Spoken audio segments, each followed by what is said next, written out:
Have you ever stood in front of the mirror, looked at your own reflection, and whispered, "I believe in myself," over and over, only to feel that familiar knot in your stomach tighten the second you step away? Have you ever noticed that the harder you try to force yourself to believe, the louder that inner critic becomes, like it's mocking you from the shadows?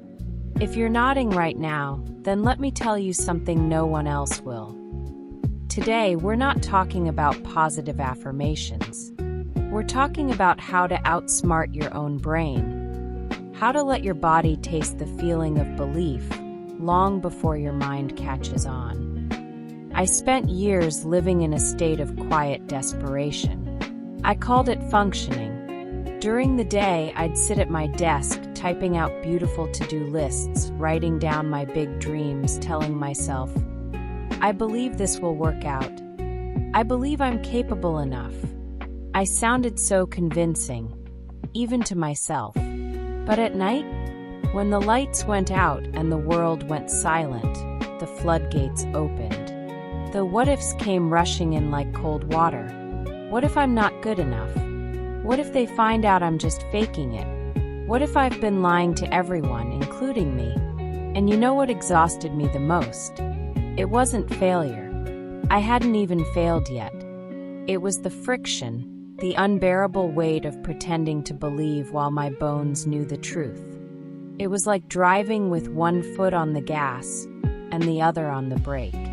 The engine screamed, the wheels spun, but I went absolutely nowhere. Then one night, I stumbled across a sentence in a book that cracked me open.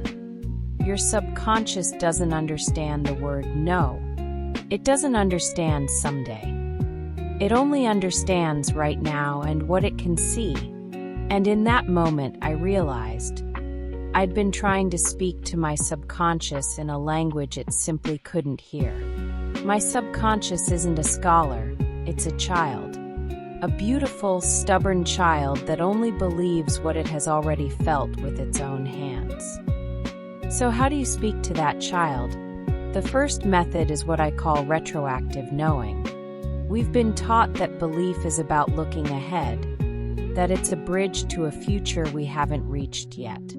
But your subconscious doesn't live in the future. It doesn't even know the future exists. So here's what I started doing. Instead of saying, "I hope today goes well," I rewired my morning self-talk. I started whispering to myself in that sleepy morning voice. How lucky that I already knew. Today would unfold exactly as it was meant to. Let me give you a real example. I had a massive online presentation coming up, and my anxiety was through the roof. My hands were clammy, my heart was racing. I knew that telling myself "don't be nervous" would only backfire, because the subconscious doesn't hear "don't." It only hears "nervous." So instead, I closed my eyes. I took a breath, and I pretended that the presentation had already happened yesterday. I replayed it in my mind like a memory. Remember how I coughed in the middle and everyone smiled? Remember how the Q&A went so smoothly? Remember how relieved I felt when it was over? And here's the magic. My body believed me. My shoulders dropped. My breathing slowed. Because your brain literally cannot distinguish between a real memory and a vividly imagined one. When you convert a hope into a recollection, your nervous system thinks the danger has already passed. And that quiet, unshakable calm, that is what real belief tastes like. The second method is what I call the 5% physical shift. And I promise you, this one changed my life overnight. Here's something most people don't know. Emotions aren't actually born in your brain. They're born in your posture. When you're curled up on the couch, shoulders hunched, neck tucked into your phone, your body is literally signaling to your subconscious. I'm small. I'm hiding. I'm unsafe. And in that state, asking your subconscious to believe you're powerful, that's like trying to water a plant with fire. But the moment I feel that familiar wave of insecurity, that feeling that everything's about to fall apart, I do something incredibly small. I pull my shoulder blades together. I lift my chest just 1 inch. I tuck my chin slightly down, and I take one deep, slow breath, all the way into my belly. I remember walking into a terrifying negotiation, the kind where everything was on the line. My heart was pounding, my palms were sweating, but instead of chanting "Stay calm" in my head, I pressed my feet firmly against the floor. I felt the ground holding me. I straightened my spine. 3 seconds. That's all it took. And when I opened my mouth, my voice was different. Lower, calmer, steadier. The tremor was simply gone. Your subconscious is just a clumsy scanner. It doesn't read your thoughts, it reads your shape. When you arrange your body into the posture of someone who has already won, it releases the chemistry of someone who has already won. So don't wait for courage to strike. Strike first, and courage will come running after you. And the third method, this one is my absolute favorite because it's so gentle and so beautiful, is what I call collecting little miracles. Here's the truth. Your brain is a hunter. It's wired to scan for threats, for danger, for what's missing. That's how we survived as a species. But in modern life, that same wiring keeps us trapped in anxiety.